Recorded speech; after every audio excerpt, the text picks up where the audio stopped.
身體 keep 得好嘅話咧，60歲嘅體質或者70歲嘅體質係唔會差過30-40歲個體質。都市人咧好多聽到有手腳麻痹咧就驚定先，一諗咧就會諗到啲好恐怖嘅事，一諗咧就會諗到哇會唔會係中風嘅先兆咧，或者話會唔會自己個腦裏邊有啲血管咧係塞咗啊，所以會搞到隻手咧有啲麻痹啊，手腳麻痹啊咁樣呵。最近咧不約而同都睇到幾單新聞咧，都係有關講頭痛嘅事呵。咁啊有一位喺新加坡嘅知名嘅珠寶設計者啦，咁佢喺滑雪嘅時候咧就撞親個頭，跟住覺得頭痛啦，然後就睇急症，咁啊發現到原來裏邊個腦裏邊咧就已經係流好多血，咁啊最終咧都係救唔到嘅。咁呢一位珠寶設計家咧就51歲嘅啫。另外有2單咧就係帶貨嘅時候咧，咁啊一路帶貨個頭一路嗌痛，咁啊前後10分鐘咧就都即時身亡，都幾誇張呵。頭痛咧好多都市人咧都會覺得啊好似好小事啦，或者可能食粒 Panadol 啦就會冇事，咁啊有啲就反而唔係點樣理佢。但係手腳麻痹嗰啲咧就好多人就會好緊張。嗱，有一個頭痛因為頭痛而走去做一個開腦手術咧，呢一個 case 咧都有發生過嘅。咁個過程就係點樣咧？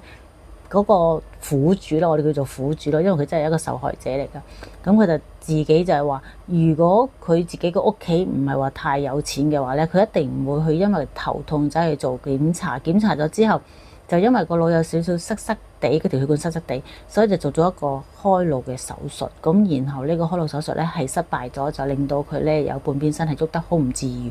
咁跟住呢一位苦主咧，佢自己都講咗句：佢如果佢個屋企唔係話真係比較有錢嗰隻嘅話咧，一定唔會用嗰筆錢走去做一個開腦手術。唔做呢個開腦手術嘅話咧，佢亦都可能唔會變成一個半身有啲唔方便嘅人。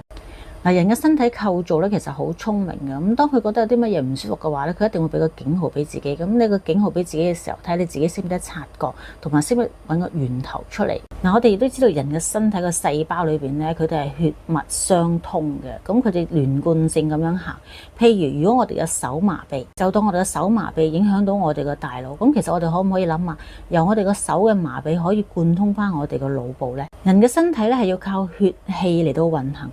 血就係我哋當係一個河流咁樣，